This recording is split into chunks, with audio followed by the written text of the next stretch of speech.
This is Candid Conversations with Dr. Mayfield, a podcast that resources families and friends with tools to have important conversations about mental and emotional health. This show is sponsored by Mayfield Counseling Centers, helping you find clarity, hope, and purpose. Here's your host, Trevor Sheeran. Thank you for joining us. We are excited to come to you. Today's episode is going to be a little bit different because we're doing a book club, essentially. One of the things that's common in the field of counseling is homework, which I'm sure a lot of you know about. And one of those homework assignments generally happens to be go get this book or read this book. And, we've found that reading books can be extraordinarily helpful to the growth and change process, and self-help books sell because they do something. They have to, otherwise why would they sell so many? Well, there's a promise of something that might not be there, but you get a whole nother conversation for a different time. And for some of you, you're like me, where these aren't the kind of books that you always read. However, I think that a lot of them are super helpful. You read fantasy. I read fantasy, which is okay. Which I think you can get a lot out of a fantasy too. book. Right, I agree. Just seeing the relationship between Legolas and Gimli, and understanding that Lord of the Rings. There's overcoming racism and history that's not your own. And anyways, that's a whole nother podcast for superpowers. Yeah. So today, Dr. Mayfield has brought in 5 books in no particular order that are, well, I'll let you say why you should pick up these books as a whole, and then we'll go through each one of them. Well, they're books, but they're also, I think, authors. Because I think if you find one book from an author that you can get into, then you look at the other works of the author. Like Brene Brown. Yeah, like Brene Brown. We're going to talk about Dr. Caroline Leaf today, Dr. Daniel Siegel, Kurt Thompson, Sean Acor. Then there's others, other books too that we haven't even going to scratch the surface that I would recommend on marriages and all those kinds of things. So awesome. Okay, so book number 1. Dang. In no particular order. I think this is just an interesting series of books. It's written by actually the individual that went through the traumatic abuse and survived, and it's just his story of how he overcame. And it's kind of I'm not sure if you've ever been introduced to it, but it's kind of a foundational book for the counseling field for people to understand trauma and understand this individual story. It's called a child called It, and then it's his story of overcoming his severe abuse by Dave Peltzer from his mother, where he was pretty much treated. The dogs were treated better than him growing up in California, and it was his story of overcoming and resilience and thriving. And then the second follow-up to that, which is great because he was basically called It in his family. No name, he was given the spoiled foods that the dogs wouldn't even eat, until the California authorities found him and rescued him. But then a man named Dave is kind of his redemption story of now I'm grown and here's how I'm living my life. And they're both international bestsellers. They're fantastic books. They're not a light read, nor are they happy-go-lucky. It's intense, but if you have somebody that's in your life that is coming out of trauma, who's experienced trauma, and you want to gain a little bit of an understanding of their story, and again, it's not, you can't compare apples to apples. It's a lot different, but kind of the foundational pieces to that. Again, I wouldn't leave the book laying around if you've got teenage kids. It's a pretty intense, pretty graphic recount. Well, and it sounds like there's, at least if you're going through it, you get the benefit of seeing redemption in the midst of the story. Right. I remember reading this. It was one of my textbooks in my master's classes, and I remember sitting there reading it and just weeping as I was reading it, going, this is this guy, what? This happens? This is this guy's story.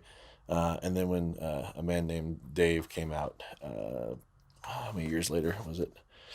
It was just fantastic. That one came out in, where is it? 2000. 2000. So it's again kind of his. Here's where I'm at now. And Yeah. I have a name, and it's good. So a child's called It, And a and man a named man Dave. named Dave. So those are more novel-esque type books, but not for the faint of heart. So Book number 2. well, author number 2. How about Author that? number 2. One of my favorite authors is Daniel Siegel. And for those of you that are on YouTube, you can see this one. It's called The Developing Mind. And he's not any relation to Steve Seagal, right? No. Yeah, no, I think he would probably smack you upside the head for that one. Dr. Daniel Siegel is a psychiatrist, neuroscientist out of California. But he's the one that has really taken a deeper look at the mind-brain connection, and really developed this framework called the interpersonal neurobiology, and it's the study of the brain and relationship. And he basically says that as a society, and this is spiritual, right? So as a society, we really don't have a definition of the mind.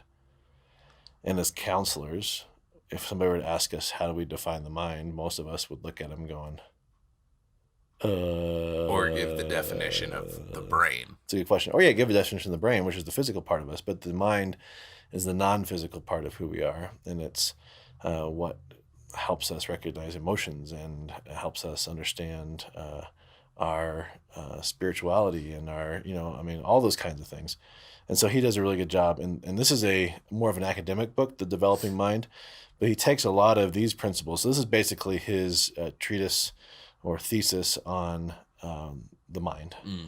And then all of his other books, he's got books like The Whole Brain Child and No Drama Discipline and Brainstorm, which is an adolescent book. And what's the newest one? I've got it ordered. But it's all based off of this. And this is kind of the foundational work. But, I think for those of us that are interested in, what comes first, the chicken or the egg? Is it the brain or the mind? He does a really good job of answering that. And then the author I'm going to talk about after this really takes that to the next level too. But his understanding of stuff really helps us go, okay, we actually do have control over and that's why I talked about these books, Dave Peltzer and The Child Called It, because he is a pure example of the mind overcoming terrible circumstances. Yeah. I mean, another book that you and I have talked about a lot is A Man's Search for Meaning. Yeah. Right. And Viktor Frankl's ability to survive the Holocaust. And what he says in that book is that I made up my mind that they weren't going to take it. Yeah. They could do whatever they want to my body in these concentration camps, but they weren't going to take my mind. And there's something powerful to that if we realize we have control over our mind through choice, through thought, through going, okay, we've talked about this in the past, that if I do something to you, you don't have to react. Yeah. You can sit there and really think through the whole big picture and then be in control of yourself. And I think a lot of individuals think that their brain, the neurobiology, is actually in control of their mind. And if that's the way we look at things, how depressing. Yeah. If I've got a concussion, right, and I'm having a hard time putting sentences together, or I'm focusing or whatever. That's it. And if that's it. My brain was damaged. I can't do anything about it. Right. Or as I read through Siegel, and we'll talk about Dr. Caroline Leaf in a little bit, but I read through these books and I realize, oh, that's not it. My brain is plastic. It can grow and develop and change. It can heal. It can adapt. It can compensate. Then that concussion is just a concussion. Right. Right? But that's not how I think the greater world looks at it. Yeah, I think you're right. There's so much power in being able to take control, because I think we can fall into what you're saying, where we just assume that the brain has control, and then it's a self-fulfilling prophecy. Sure. Where, now your brain is in control because you haven't I mean, the horse is in control of the carriage because you're not holding on to the reins. Well, but think about this. Think about just societally. When a charismatic leader starts telling people that this is all they have, Mm-hmm.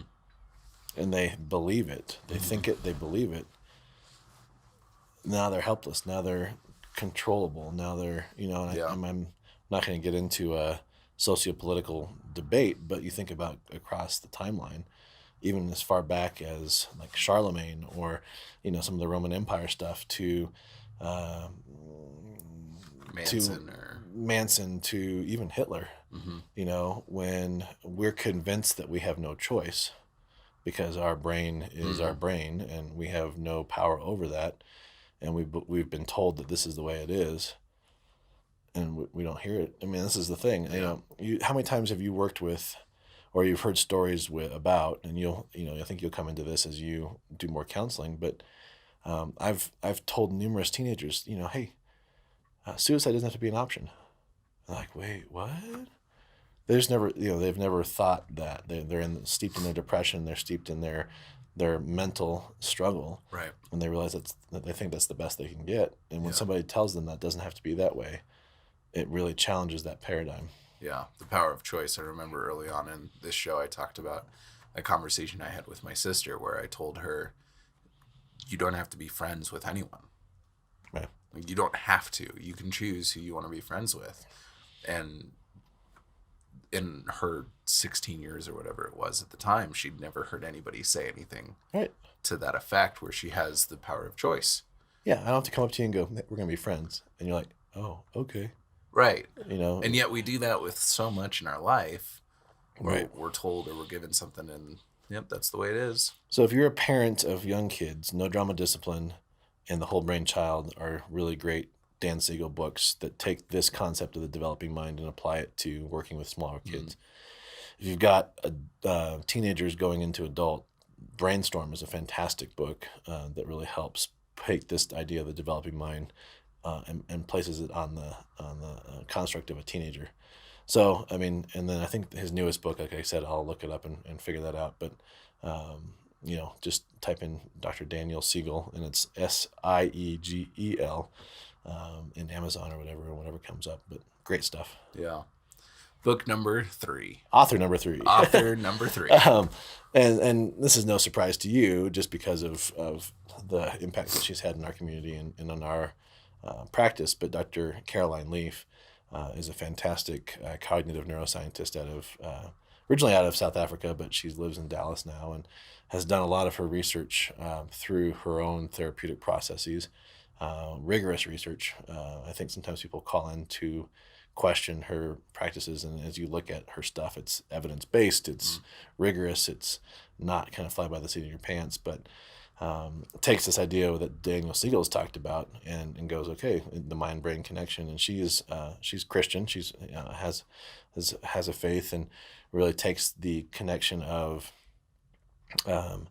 how God has designed our brain and our mind and this mind and this non-physical piece of who we are and how that controls everything. And so she really goes deep into this book called Switch on Your Brain, which is fantastic, on how our thoughts, either negative or positive, will affect our epigenetic. And we see this throughout science and throughout history that,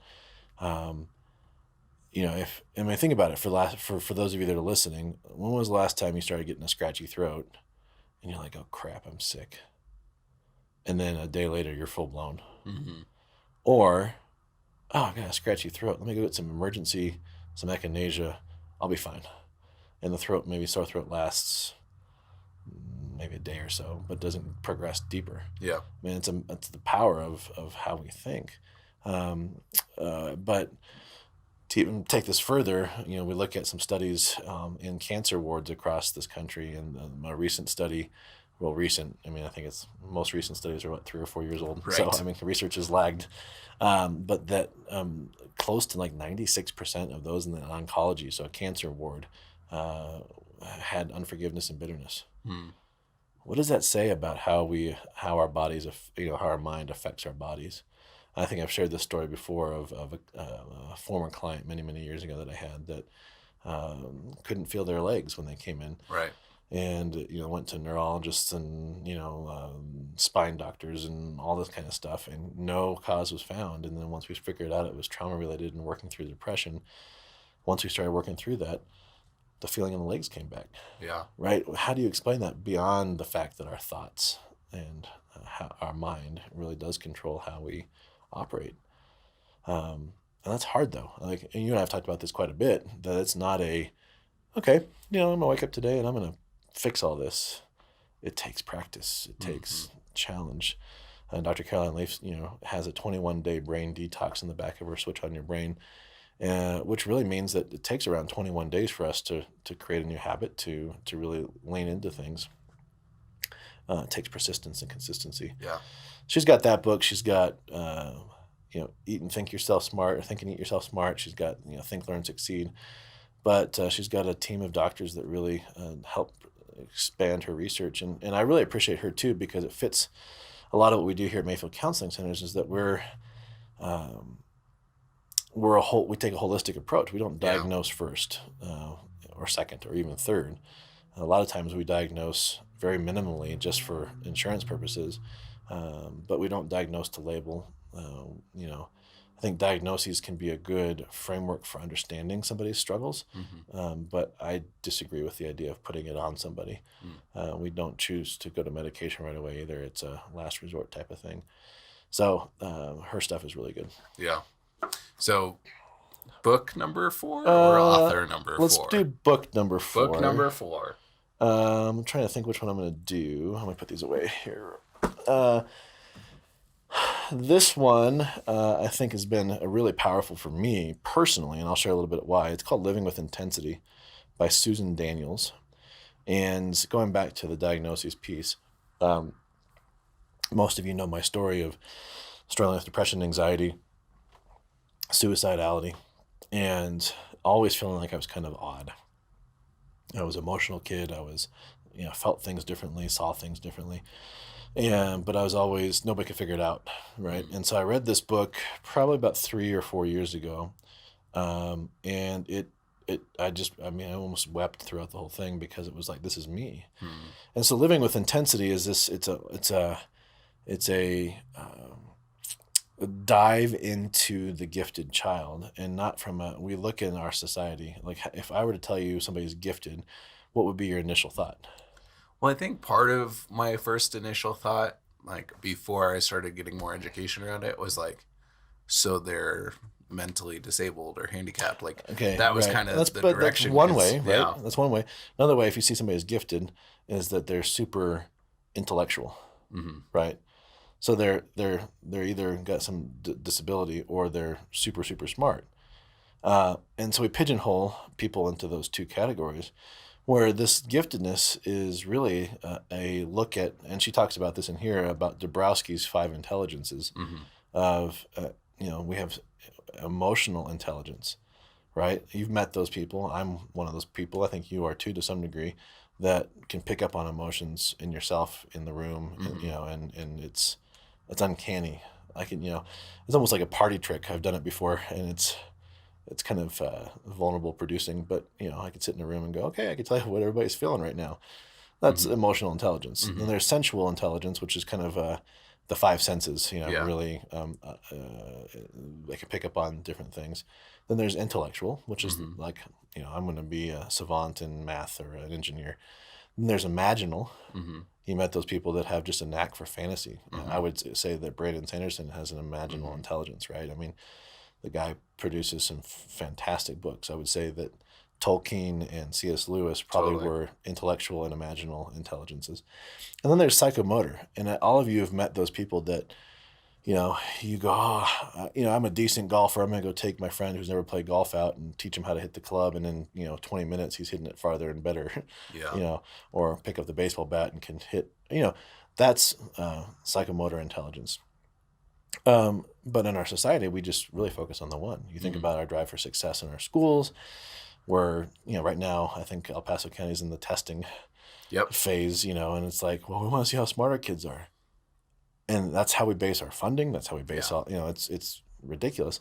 So this idea of living with intensity talks about the 5 intelligences. They call it overexcitability, which really is saying it's I think it's a mislabeled, but it's what they've been using for so long. But this idea that we have a heightened sense of awareness, it kind of goes along with highly sensitive individuals, highly sensitive person type stuff. But there's a test that questionnaire that goes with this. We can put the link in our website, in the description. But I love this because it takes after you do the quiz. So it's not an evidence-based quiz, but it's a quiz that is kind of takes it to the paradigms of the book and then compares it to other people. Mm-hmm. And then you can read in here and go, okay, for me, I've got emotional, sensual, and intellectual intelligences. Well, I can read when I'm healthy what that looks like, when I'm not healthy what that looks like. So it's really a beneficial book that I give to my clients all the time. Living with Intensity by Susan Daniels. Awesome. So last one. Book 5. And this is, again, another author, but Kurt Thompson is fantastic. He is a Christian and has that worldview. So if you read it, just kind of take that into consideration. But he talks about the soul of shame. And I think we a lot of times don't realize Which is the name of the book. Which is the name of the book. But we don't realize that the stories that we retell ourselves really play into our own. It goes back to Siegel and Dr. Leaf and all of these others, that how we think, so we become in a lot of ways. Yeah. And so he just talks through this fact that, he realizes in the church that there's a propensity for shame, whether it's self-inflicted or, organizationally inflicted. But what does shame do to the body? What does it do to the mind? Yeah. And it really takes on the same form as trauma. And so he's great. He's got a couple other books out there that are really good too. But really, when we have people come in, right, it's individuals that are struggling with something that was done to them, trauma, or ways we think about ourselves based off our circumstances, really. Yeah. And I'm not trying to dumb down mental illness, but mental health, but that's really breaks it down to most of the things are thought disorders and how we think and how we believe to be ourselves. And so if we can really overcome those things. Now, medical model might be a needed thing for some people, but I think we jump to that too quickly. And so these books are great kind of, okay, yes, and why don't you consider these things first? Yeah. And I can see how all of these books would be helpful in an individual's worldview of those who are hurting or the way that we live and how we can support the people around us by having this understanding or a new perspective on things. Well, think about it. What does the medical model say? Let's get you. Here's a diagnosis and here's some medicine. Yeah. But what if it's the person's story that needs to be told? What if it's trauma that needs to be resolved? What if it's, the medical model is actually hindering those things from happening? So these are, like you said, really powerful tools that people can use. Awesome. Well, I hope that you pick up at least one of these books, maybe all of them if you're an avid reader and read faster than I do. And let us know what you think. Reach out to us and comment below on different books that you feel we missed that we should have included on here. We don't know all the books in the world. And I could talk probably for another 2 or 3 episodes on all the other books I've got too, but yeah. So let us know. Maybe we'll be able to talk back and forth about how awesome a book is that we missed on this list or a book that is on this list. And until then, we'll see you next week. Thank you for joining Candid Conversations. If you would like more information, you can email candid@mayfieldcounseling.com or call 719-452-4803.